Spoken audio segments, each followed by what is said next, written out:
ये बात तो मुझे आपको बताने की जरूरत बिल्कुल भी नहीं है, क्योंकि ये बात तो आपको खुद भी ऑलरेडी पता होनी चाहिए कि अभी जिस एज में आप हो वो एज आप सबकी लाइफ की सबसे इंपॉर्टेंट एज है और आपकी लाइफ का सबसे इंपॉर्टेंट टाइम है। तो क्या वो बातें हैं जो कि हमें समझनी चाहिए, जो सिर्फ और सिर्फ अभी समझी जा सकती है, क्योंकि बाद में तो पछतावा करने के सिवाय हम कुछ कर नहीं सकते, लेकिन अभी हम बहुत कुछ कर सकते हैं, इवन सब कुछ कर सकते हैं। So let's start. तो नंबर 1 पॉइंट यहाँ पर आता है, think big but be ready to start small. सोचो बड़ा, लेकिन छोटे से छोटे लेवल का काम करने के लिए हमेशा तैयार रहो, अपनी ईगो को साइड में रखकर। आप कितना ही बड़ा क्यों ना सोच लो, उसकी शुरुआत हमेशा छोटे से छोटे लेवल से ही होगी। जब मैंने चैनल स्टार्ट किया था तब मैं इस आज को इमेजिन करता था, लेकिन मेरी शुरुआत तो बहुत ही छोटे लेवल से हुई थी ना। इसी तरह बड़ा आप कितना ही सोच लो, अच्छी बात है, लेकिन उसकी शुरुआत हमेशा छोटे से छोटे लेवल से ही होगी। अगर आपको पता है कि आपको लाइफ में क्या करना है तो ठीक है, लेकिन अगर आपको नहीं पता है कि आपको लाइफ में क्या करना है तो सीखने के लिए जो काम मिल रहा है वो काम आप करना। अपनी ईगो को साइड में रखकर बिना दुनिया की परवाह किए बस सीखते रहो, चाहे काम कैसा भी हो। लेकिन हाँ, सोचना हमेशा बड़ा ही है। एंड गोल हमेशा हमारे माइंड में बड़ा ही होना चाहिए, चाहे शुरुआत हमेशा कितनी ही छोटी लेवल से क्यों ना हो। सेकंड पॉइंट यहाँ पर आता है, डोंट टेक एनीथिंग पर्सनली।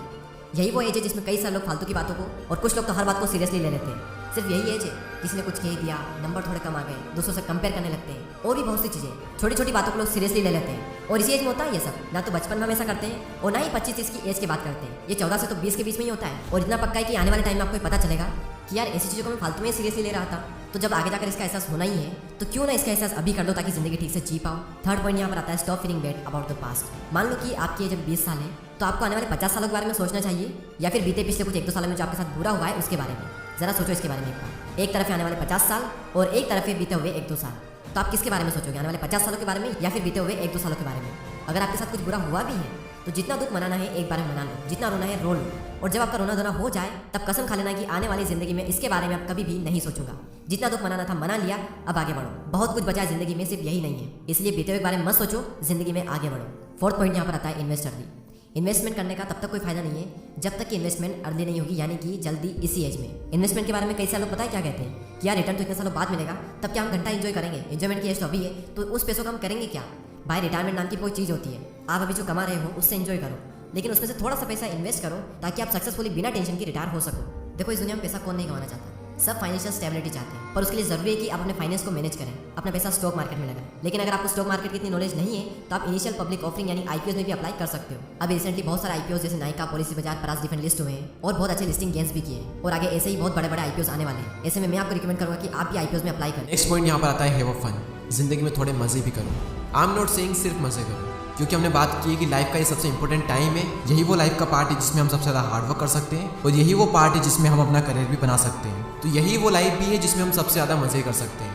हो सकता है कि आने वाली लाइफ में हमारे पास टाइम ना हो, कुछ हेल्थ इशू की वजह से हमारे पास में एनर्जी ना हो, तो एंजॉय करने के लिए भी आपके पास यही टाइम है। इसलिए जो करना है वो करो, खूब मेहनत भी करो, लेकिन उसके साथ में ज़िंदगी को जियो भी। अपने मेन वर्क के साथ साथ कुछ ऐसा करते रहो जिससे कि आपको अच्छा फील होता हो। अब वो हर इंसान के लिए कुछ भी हो सकता है, लेकिन लिमिट में, बस इतना ध्यान रखना। नेक्स्ट पॉइंट यहाँ पर आता है, don't be afraid of fear. डर से मत डरो। इस एज में कई तरह के डर होते हैं, मुझे भी बहुत थे। मैं बताऊंगा कि मेरे अंदर क्या क्या डर थे, मैंने उन्हें कैसे खत्म किया। पहले हम बात करते हैं कि कौन कौन से डर होते हैं इस एज में। लोगों के सामने बोलने का डर, फेल होने का डर, रिस्क लेने का डर, रिजेक्शन का डर। अब रिजेक्शन भी कई सारी चीज़ों में हो सकती है, जॉब में हो सकती है, बिजनेस में हो सकती है, रिलेशनशिप में हो सकती है। मैं अगर अपनी पर्सनल बात बताऊँ तो मुझे कैमरे के सामने बोलने में बहुत डर लगता था, और जब बाइक ठीक से नहीं आती थी तब उसका भी मुझे बहुत डर था। 2 साल तक तो सिर्फ मैं इस डर की वजह से उसे इग्नोर करता रहा कि सीख लेंगे, फिर चलाएंगे। उससे जितना हो सके मैं उसे इग्नोर करता था, क्योंकि डर इतना था। और इस चीज़ से कई बार तो मुझे शर्मिंदगी भी महसूस होती थी कि यार मेरे लगभग सभी फ्रेंड्स को बाइक चलाना आती है, लेकिन सिर्फ मुझे बाइक चलाना नहीं आती। और कभी कभी तो मैं ये भी सोचता था कि यार मैं ज़िंदगी में कहीं बाइक चलाना सीख ही नहीं पाऊंगा। लेकिन पता नहीं एक दिन मुझे क्या जोश चढ़ा कि मैं बिना डरे अपने फ्रेंड को बैठा करके टेबल लेने चला गया, और उस दिन मैंने खुल करके बाइक चलाई, खुल करके, और उसके बाद मेरे अंदर का सारा डर खत्म हो गया। तो डर को खत्म करने का एक तो ये तरीका है कि जिस काम को करने से आपको डर लगता है, एक बार खुल करके उस काम को कर दो, आपका डर हमेशा हमेशा के लिए खत्म हो जाएगा। एक तो ये तरीका है, और एक और मैं बताऊँ तो कैमरे के सामने बोलने का डर। क्योंकि मेरा एक और भी यूट्यूब चैनल जहाँ मैं फेस कैम वीडियोस बनाता हूँ, तो पहले मुझे कैमरे के सामने बोलने से भी बहुत ज़्यादा डर लगता था, तो वो डर खत्म हुआ प्रैक्टिस करने से। इसके ऊपर मैं ऑलरेडी एक डिटेल वीडियो बना चुका हूँ, डिस्क्रिप्शन में आपको लिंक मिल जाएगी, वहाँ जाकर आप देख सकते हैं। तो डर को खत्म करने के यही 2 तरीके हैं कि जिस काम को करने से डर लगता है, खुल करके उस काम को एक बार कर दो, और दूसरा तरीका यह है कि प्रैक्टिस कर करके ही आपके अंदर का डर खत्म होगा। तो उम्मीद करता हूँ कि आपको वीडियो पसंद आया होगा। अगर पसंद आया तो लाइक करें, और अगर चैनल को अभी तक सब्सक्राइब नहीं किया है तो please subscribe the channel and press the bell icon. मैं मिलूंगा आपसे अगले वीडियो में। जय हिंद, जय भारत।